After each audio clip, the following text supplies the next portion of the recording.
자, 여러분, 우리 책 208페이지 단일 모집단 평균의 가설 검정. 이제 본격적으로 우리가 가설 검정을 이제 시도해 보는 거죠. 자, 그러기 전에 우리 한 페이지만 더 앞으로 갑시다.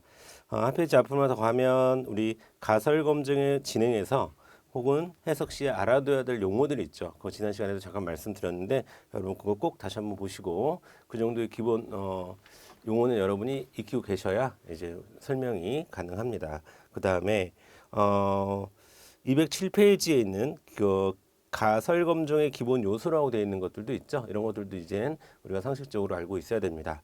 무작위 추출을 해야 되고요.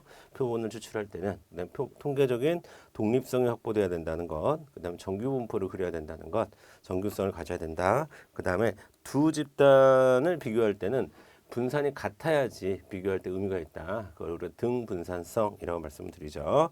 그리고 표본의 크기는 항상 커야 된다 이런 말씀을 드리는 건 아닙니다. 표본의 크기가 항상 크면 그만큼의 또 표준 오차가 표준 오차가 늘어날 수도 있는 거고 물론 표준 오차는 줄일 수 있어도 그래서 적당하게 그런데 가능하면 30개 정도는 넘어가야 우리 중심극한 정리로 인해서 정규 분포성을 띠고 이렇게 조사를 할 수 있는 검정을 할 수가 있는 거니까 그런 장점은 있겠죠. 어쨌든 적절한 표본의 크기 또 충분한 표본의 크기 정도는 확보가 돼야 됩니다. 뭐를 위해서요? 가설을 검증하기 위해서요.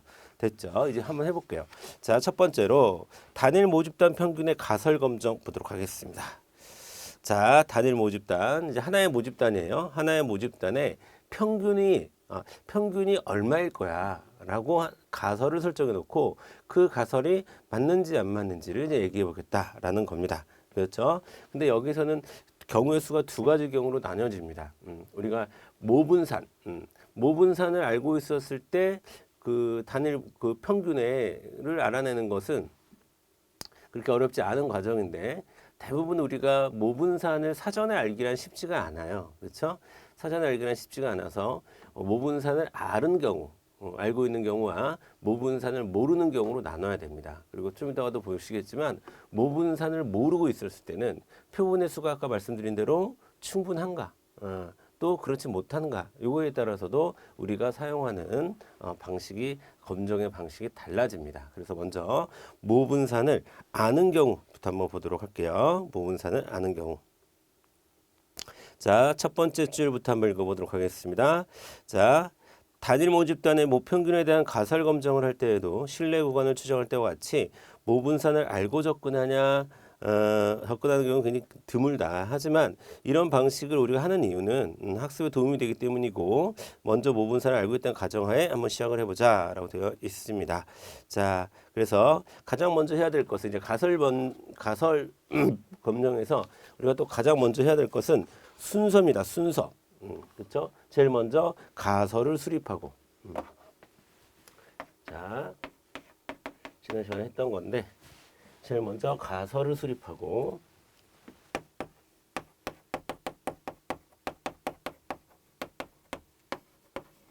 자, 가설을 수립하고 그다음에 유의 수준을 죄송합니다. 어느 정도 수준에서 내가 이야기를 할 건지 유의 수준을 결정해야 되겠죠.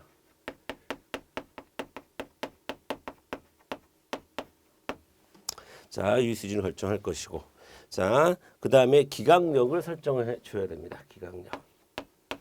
유의 수준에 의해서 기각력이 도출될 거잖아요. 그러면 유의 수준에 의해서 기각력을 설정해 주시고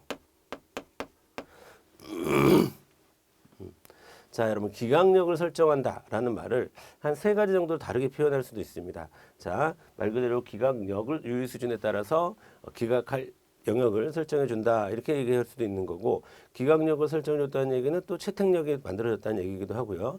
또 기각력이 설정이 되었다는 것은 뭐가 존재한다는 거예요. 그렇죠? 임계치가 존재한다는 거죠. 임계치. 채택 영역과 기각 영역 사이에 임계치가 존재하겠습니다. 그렇죠? 그럼 그 임계치를 정했다라는 겁니다.